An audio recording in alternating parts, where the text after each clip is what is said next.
does happen. Well, we're not going to see what most people are expecting. That's for sure. I can guarantee you that. Because most people looking at weights, all they're too far apart. Canelo is too big. No, we're not going to see what y'all think we're going to see. We're going to see a Canelo, what did you think about the shove, that moment that happened on stage? Oh. I'm turning on right now. Right? Yeah. Did it make you want to go harder for the 13th? I don't know, but made me feel more excited. Love it. Roy Jones Jr. just finished training with Terence Crawford, and based on what he saw, he believes Canelo is going to sleep. That's not a casual remark, it's the conclusion of one of boxing's greatest tacticians after watching Crawford up close, sparring, moving, punching, and adapting. Roy observed the weight Crawford has added and how it's affected him, and even with the extra pounds, Crawford's power and speed stood out. Jones believes Crawford has all the tools needed to knock Canelo out. He's seen it all in boxing, but what he witnessed in Crawford was different, something special. According to Roy, Crawford, already elite, is still sharpening his tools, and that kind of continued refinement is dangerous. Roy didn't speak in generalities, he spoke from experience, and if anyone knows what it takes to jump divisions and make history, it's him. What would it look like? What would it look like? Come on, man. I know what I do. I ain't got to talk about it on the streets. I'm going to be against anybody. I ain't never going to say another man going to whoop me. So, you know what I mean? That's your answer right there. I guess in Guadalajara, you think it'd be a little different on the streets if Terence came to town? I think every city, every place is different, no? It's different. But we don't talking about the streets. We're talking about... This tone from Roy Jones adds even more pressure to a fight already being talked about as one of the defining moments of the decade. Crawford isn't easing into the spotlight, he's striding straight into it and bringing the fire with him. That intensity showed when Canelo Alvarez recently requested a smaller ring for their bout, a clear attempt to restrict Crawford's movement, likely anticipating that Bud would rely on his footwork and angles instead of standing toast with a naturally heavier opponent. But instead of deflecting or staying silent, Crawford lit the fuse and fired right back. When I talk to Bud, kind of like he convinces me that he's going to win the fight because he's such a believer in his own ability, and he's very convincing. And then you see the presser yesterday, and I thought Canelo looked really well. Do you know what I mean? Obviously, he's a big lump, so I was always Canelo. Then I sort of leant towards Bud, but now the only running I'll be doing, Crawford said at a recent press conference, is running upside his head end. He's got a big head too. It was a sharp line, more comedic than hostile but packed with intent. Crawford made it clear he's not shying away from aggression. In fact, he's flipping the narrative. Instead of dismissing the idea of a smaller ring, he embraced the challenge and boldly stated his mission. I'm hunting him, he said. I'm hunting everything he's got, and I'm going to take it come September 13th. Surpass us. You know, the Floyd, the Pacquiao, De La Hoya. We both came up in that era. And he was right there with those fighters, and he got the chance to fight the Miguel Cottos, the Floyd Mayweathers, and you know the Kovalevs and Triple G's, and I wasn't able to get those mega fights. You know, so this is my mega fight. This is my moment. And that's the reason why I want to fight an all-time great like Canelo. These aren't just bold words; they're calculated, coming from someone who's never been in a losing corner.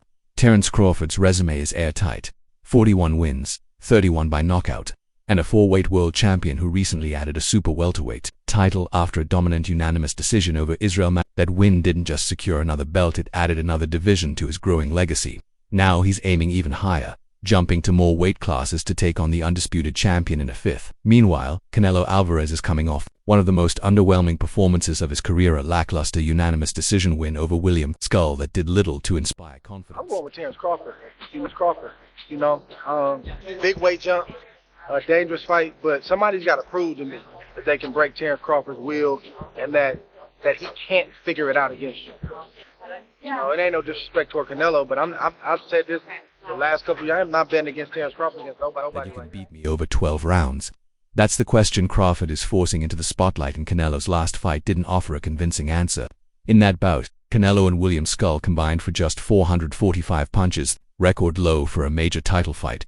It wasn't just uneventful, it was the kind of performance that raises real concerns, not about Canelo's legendary past, filled with spectacular wins, but about his present. He no longer looks like the aggressive counterpuncher who once stalked opponents with creative pressure.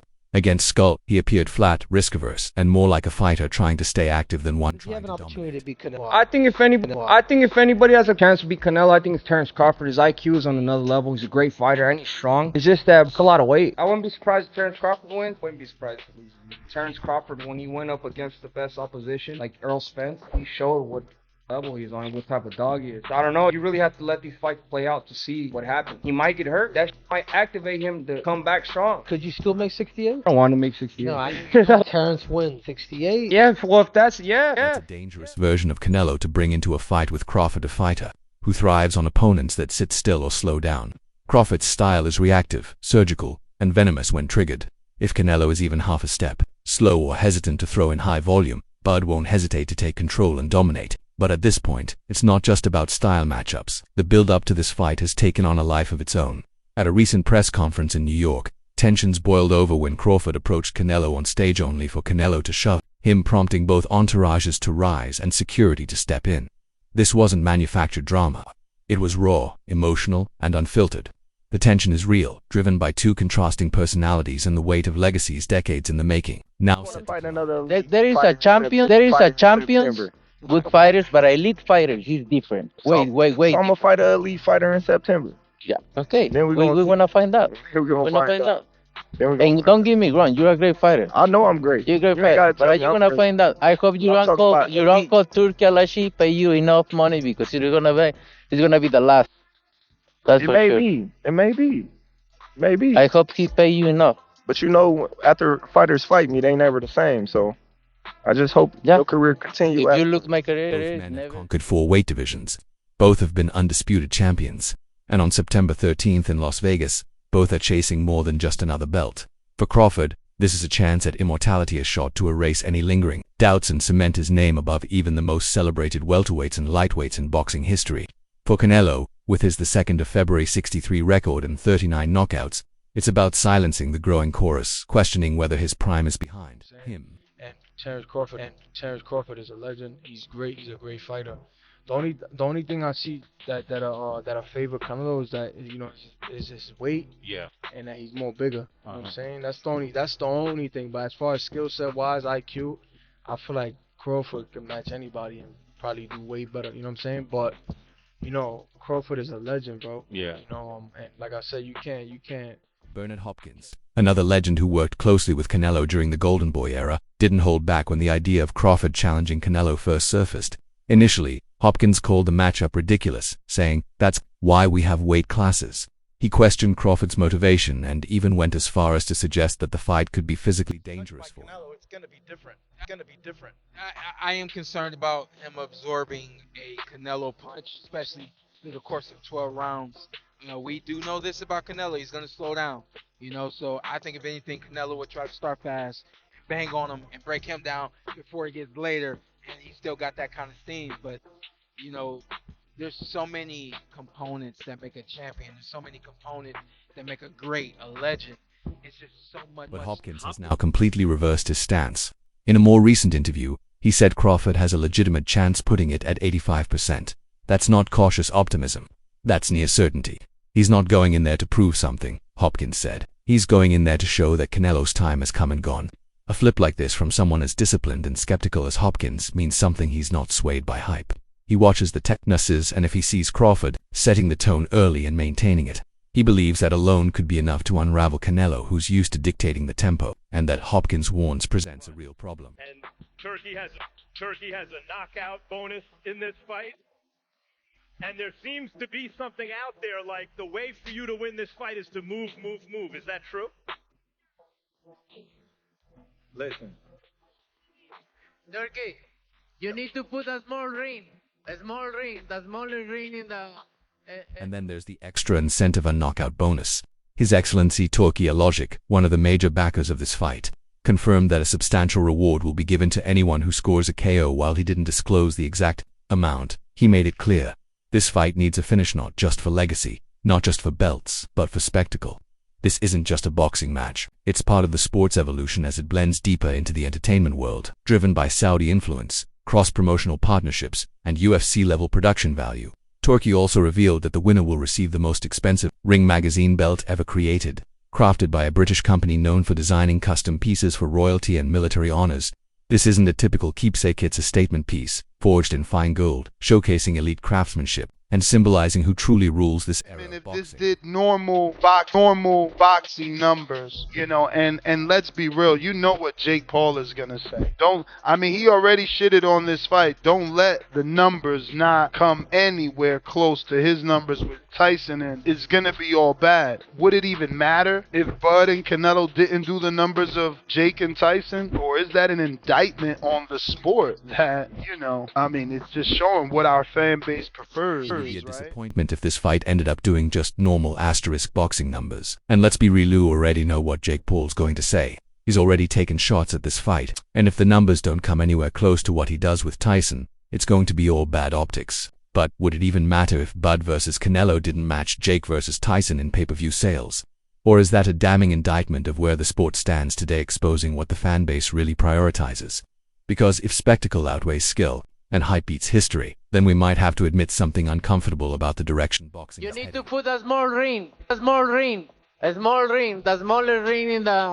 The only, hey Matt. Yeah.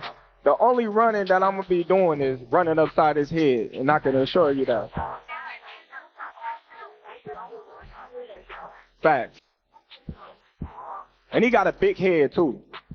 Asterisk, and to rule this era, Canelo will have to stop a fighter who isn't just moving up in weight, but bringing speed, timing, ring IQ, and a level of confidence that's hard to quantify. Crawford isn't stepping up to try his luck. He's stepping up because he believes this is his throne to take. That mindset isn't just backed by fans or media, but by legends like Roy Jones Jr. and Bernard Hopkins, names that carry generational wisdom and credibility. Crawford also knows the crowd may not be on his side. Canelo remains massively popular, especially in Las Vegas, but Crawford's made peace with that too. "I want all the people in the stands that boo me," he said. "They're going to cry when they go home." Legacy, meaning he only has the opportunity to win the belt. Saul only has an opportunity to defend them. Terence Crawford has an opportunity to be in a 5 division and the only person to win all 4 belts in 3 separate weight divisions. Why is Saul taking this fight? And I'm gonna tell you why. Because there's some things in life more important than just the belts. And that 20-year career that Terence Crawford made, that all that he has, is very valuable. Very, very valuable. He had 1 foot out the game. Everything is on Terence Crawford's side when it comes to legacy.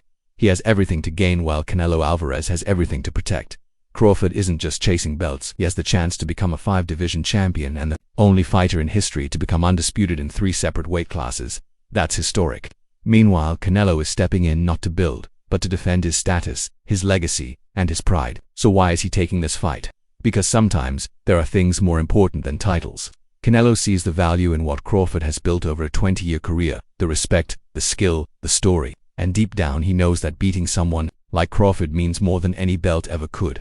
Crawford may have had 1 foot out of the game, but now he's standing on legacy and swinging for greatness. Charlo.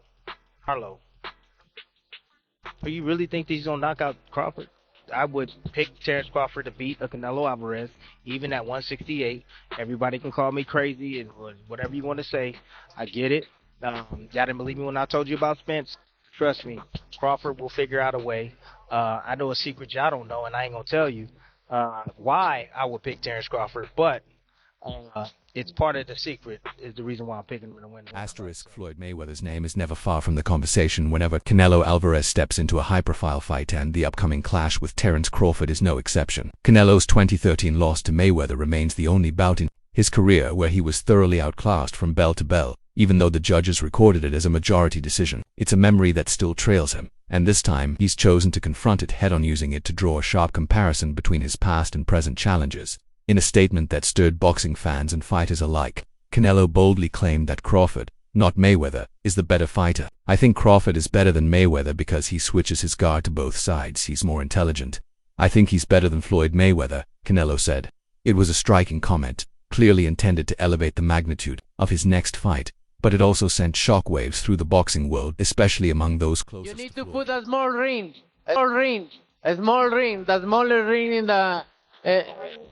The only, hey Matt. Yeah. The only running that I'm gonna be doing is running upside his head, and I can assure you that. Fact.